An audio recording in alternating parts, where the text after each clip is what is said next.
धाकड़ खबर, बेखौफजुमा बेबाक अंदाज।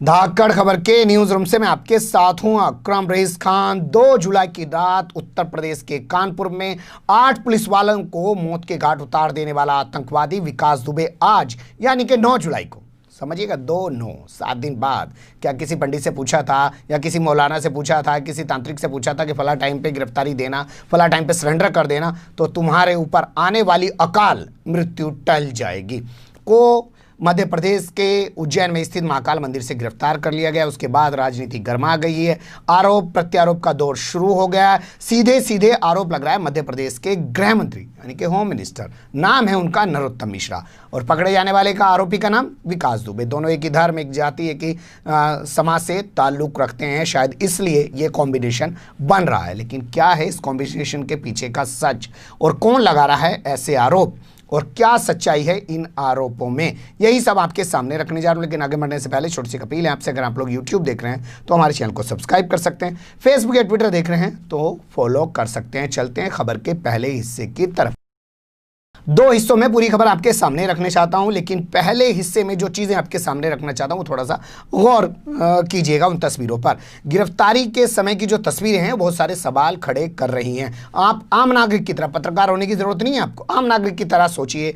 एक शख्स है जिसका नाम है विकास दुबे, भोंपू मीडिया के दलाल, चाटुकार, दंगाई पत्रकार उसे आतंकवादी नहीं कह रहे, पुलिस उसको जरूर आतंकवादी कह रही है, वो कह रहे गैंगस्टर, तो गैंगस्टर ही मान के चलते हैं कि एक गैंगस्टर है जिसका नाम है विकास दुबे, जिसपे आरोप है कि 8 पुलिस वालों की उसने हत्या कर दी, या 8 पुलिस वालों का वो हत्यारा है। अब उसकी तलाश में पुलिस लगी हुई है।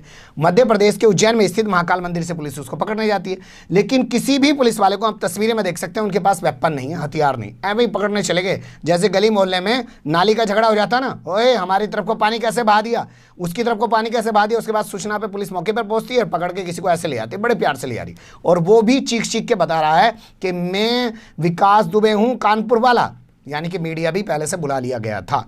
ये कहलाता क्या है? उसके हाथ में बंधा हुआ कलावा बता रहा है कि वो मंदिर के अंदर काफ़ी टाइम से पहले मौजूद था। बता दें आपको, इस पूरे इलाके में CCTV लगे होंगे, उसके साथ कुछ किया नहीं जा सकता। तो गिरफ्तारी की जो तस्वीरें हैं वो बहुत सारे सवाल पैदा कर रही हैं।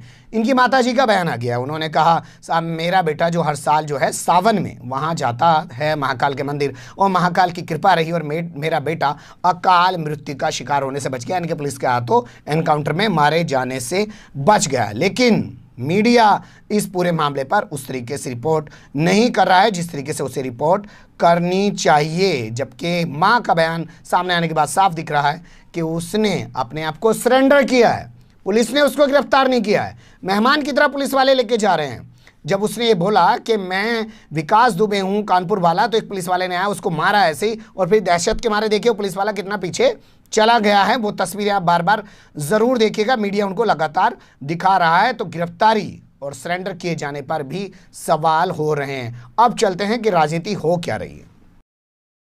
सीधे सीधे गृह मंत्री जो हैं मध्य प्रदेश के नरोत्तम मिश्रा, उन पर गंभीर आरोप लग रहे हैं, उनकी भूमिका पर सवाल खड़े हो रहे हैं।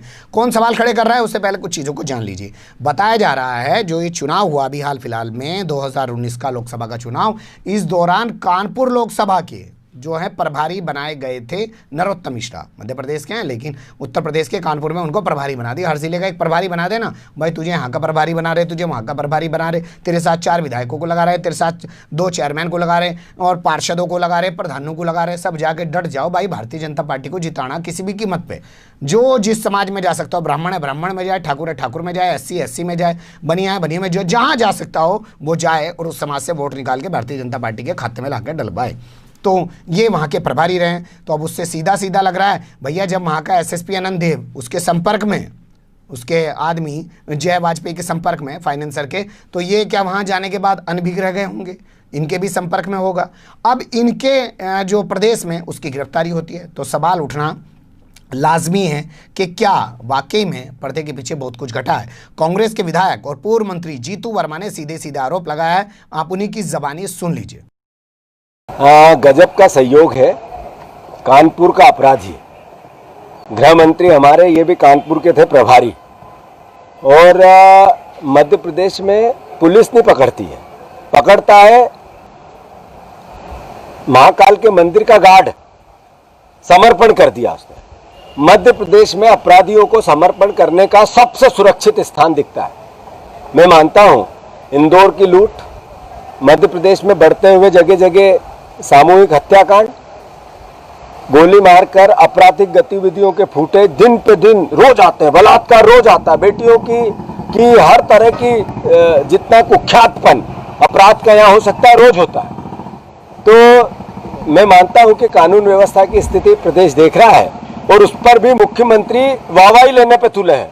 उज्जैन में पकड़ा गया, मैंने देखा उनका ट्वीट, शर्म आती है मुझे कि अपराधियों ने अपने आप को सुरक्षित मध्य प्रदेश में महसूस कर रखा है। मध्य प्रदेश अपराध की शरण स्थली बन गई है, अपराधियों की शरण स्थली बन गई है। अपराधी समर्पण करने, अपने आप गिरफ्तारी देने, अब मध्य प्रदेश शिवराज में अपने आप को सुरक्षित महसूस करते हैं, शरणार्थी बन गए। मैं मानता हूं उस पर भी मुख्यमंत्री वाहवाही लूटने की कोशिश करते हैं। सुरक्षा गार्ड उज्जैन के, उसने विकास दुबे को गिरफ्तार किया, पूरे देश की पुलिस ढूंढ रही है। सीमा पार कैसे कर गया, उज्जैन में 2 दिन से था, कैसे हो रह रहा था, ये फेलीवर को नहीं बताएंगे और वाहवाही लूटेंगे। शर्म आनी चाहिए। अपराधों की राजधानी बना दिया मध्य प्रदेश को शिवराज जी आपने। इस मामले को लेकर प्रियंका गांधी ने ट्वीट किया है और कहा है कि इस पूरे मामले की सीबीआई जांच होनी चाहिए ताकि पता चल सके कि पर्दे के पीछे घटा क्या है, कौन कौन लोग इसमें शामिल थे, और सीबीआई जांच के बाद ये पता चल पाए कि आखिर ये कानपुर से उज्जैन तक कैसे पहुंच गया। बड़ा सवाल है, पर क्या इस पे ध्यान दिया जाएगा? पर शाम को 4-5 बजते ही भोंपू मीडिया के दलाल, चाटुकार, पत्रकार बैठ जाएंगे अपने शो सजाने के लिए और आपके दिमाग में वो चीज़ें ठूसने के लिए जो असल मुद्दों से आपका ध्यान हटा सके। अब बात कर लेते हैं अखिलेश यादव की। उत्तर प्रदेश के पूर्व सीएम हैं, समाजवादी पार्टी के राष्ट्रीय अध्यक्ष हैं, वर्तमान में सांसद भी हैं। उन्होंने बाकायदा ट्वीट किया है, अपने फेसबुक पे लिखा है, और वो इस मामले में क्या डिमांड कर रहे हैं वो थोड़ा सा देख लीजिए। उन्होंने 2 सवाल पूछे हैं। उन्होंने कहा भैया एक तो ये बताओ ये गिरफ्तारी है कि सरेंडर हुआ, ये साफ करके बताइए। दूसरा, इसका जो मोबाइल है उसकी CDR यानी कि कॉल डिटेल रिकॉर्ड जो है उसका वो सार्वजनिक किया जाए, बताया जाए कि वो किस किस के संपर्क में था, कौन कौन उसके संपर्क में था, नेता नगरी कौन थी, पुलिस कौन थी, मंत्री कौन थे, ये तमाम चीज़ें उसकी सामने आनी चाहिए। ये इन्होंने डिमांड की है। मामले को लेकर भारतीय जनता पार्टी का भी रिएक्शन आ रहा है, वो जो है उल्टा पलटवार इन पे कर रही है कि लोग इस पे राजनीति कर रहे हैं, जबकि देखिए मध्य प्रदेश पुलिस ने इसको, जिसको ढूंढ रही थी उत्तर प्रदेश पुलिस इतने दिनों से, हमने पकड़ के पुलिस के हवाले कर दिया है। इस मामले में एक अपडेट ये भी है कि उज्जैन पुलिस इसके खिलाफ बताया जा रहा है कोई FIR दर्ज नहीं करेगी, ना ही इसको कोर्ट में पेश करेगी, और दोनों सरकार को बीच आपस में गठजोड़ हो गया है कि वो ऐसे ही इसको दे देंगे। अब ऐसे देने के बाद यहाँ एक सवाल पैदा होता है साहब, इसकी गिरफ्तारी कहाँ से दिखाएगी रिकॉर्ड में पुलिस? मध्य प्रदेश से दिखाएगी, तो मध्य प्रदेश के थाने में आमद करनी पड़ेगी पुलिस को। टेक्निकल चीज़ें मैं आपको बता रहा हूँ, भोंपू मीडिया के दलाल चाटुकार पत्रकार नहीं बताएंगे। दूसरे राज्य में फला आदमी को गिरफ्तार करने जाओगे तो पुलिस पहले अपने थाने से, जहाँ कानपुर में STF है या नोएडा STF है, जो भी STF जाएगी वो पहले वहाँ अपने थाने में रजिस्टर में चढ़ाएगी, साहब मैं अकरम रईस खान इंस्पेक्टर फलाना फलाना फलाने हमराई के साथ फलानी कार नंबर में रवाना हुआ उज्जैन के लिए इतने टाइम पे। फिर उसके बाद वहाँ उज्जैन में जाएगा जी, जो थाना है उज्जैन का, मैं फलाना अकरम रईस खान इंस्पेक्टर फलाना फलाने फलाने हमराई के साथ यहाँ पे आमद मैंने दर्ज की और इसको यहाँ से गिरफ्तार किया, GD में वहाँ दाखिल करके आएगा। बनिए की दुकान नहीं चल रही है कि 4 बजे खोल दो, शाम को 2 बजे बंद कर दो, या किसी को 2 रुपये का धनिया बेच लो, किसी को 5 रुपये का धनिया बेच लो, सिस्टम है पूरा। तो ये होगा कैसे, इस पर भी थोड़ी नज़र बनाए रखिए। बने रहिएगा धाकड़ खबर के साथ। फिलहाल कमेंट्स के रूप में आप लोग अपनी राय दे सकते हैं, खबर को लाइक कर सकते हैं, चैनल को सब्सक्राइब कर सकते हैं और ज़्यादा से ज़्यादा हमारी खबरों को शेयर कर सकते हैं। फिर ऐसे ही किसी सुलगते हुए या उलझते मुद्दे लेकर मैं आपके सामने हूँगा हाजिर। फिलहाल अभी मुझे दें इजाज़त।